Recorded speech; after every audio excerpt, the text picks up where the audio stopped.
Cet épisode ne parle pas d'une ville, mais d'un village marocain. Pourtant, c'est un village unique, très bien situé dans un coin magnifique et il est tout construit en pisé, c'est-à-dire en terre argileuse. Et ce village, depuis 1987, il est inscrit au patrimoine mondial de l'UNESCO. Il a servi de lieu de tournage à de nombreuses productions cinématographiques très célèbres, telles que Le Diamant des Nils, Le Prince of Persia, Le Trône de Fer ou bien Le Gladiateur.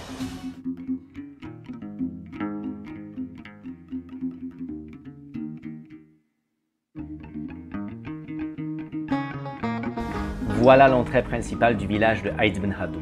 Quoi que l'on vous dise en chemin, sachez que cette entrée est toujours ouverte, même lors du tournage d'un film. Dans le village, on peut se promener librement, admirer l'architecture en pisé, terre argileuse battue, et l'atmosphère unique du lieu.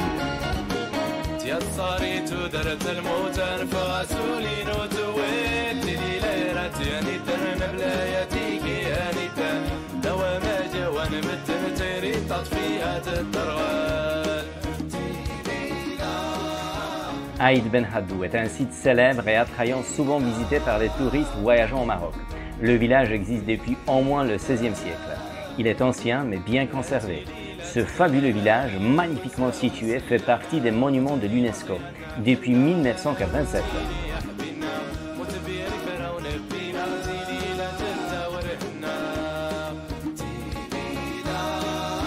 Il y a un ancien grenier fortifié restauré.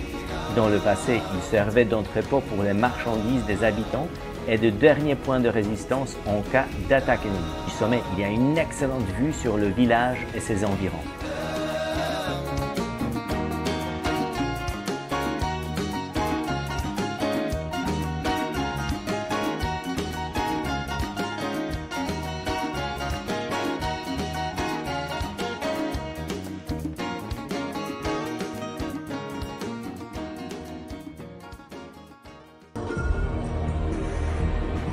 À tous les voyageurs indépendants, je recommande de visiter la Casbah historique du village de Tellouet. Elle se situe en venant de Marrakech à moins de 50 km avant Aït Ben Haddou. Alors si vous avez le choix, prévoyez donc de passer par Tellouet. Une Casbah dans le contexte du sud marocain est, en somme, une résidence fortifiée. Celle du village de Tellouet est unique. Elle est située à 1800 mètres d'altitude, au milieu des montagnes du Haut-Atlas. Les débuts de la construction remontent au milieu du XIXe siècle. Elle appartenait autrefois à la puissante famille Glaoui. Son emplacement stratégique permettait de contrôler les routes caravanières et les mines de sel de la région.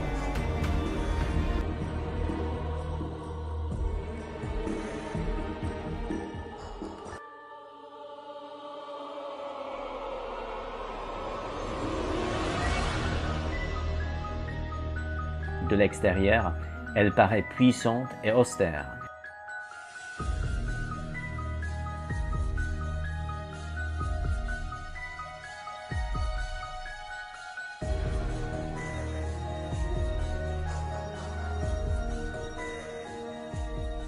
L'entrée à la Casbah coûte 20 dirhams, soit environ 2 €. Un guide peut être loué sur place.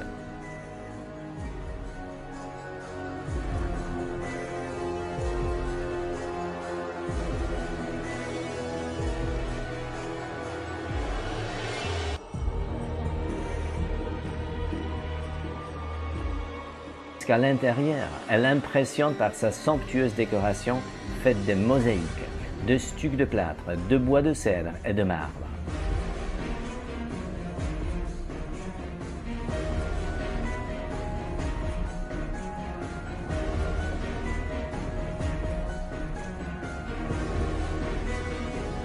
Le début de la construction remonte au milieu du XIXe siècle.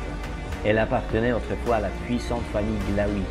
Son emplacement stratégique permettait de contrôler les routes caravanières et les mines de sel de la région.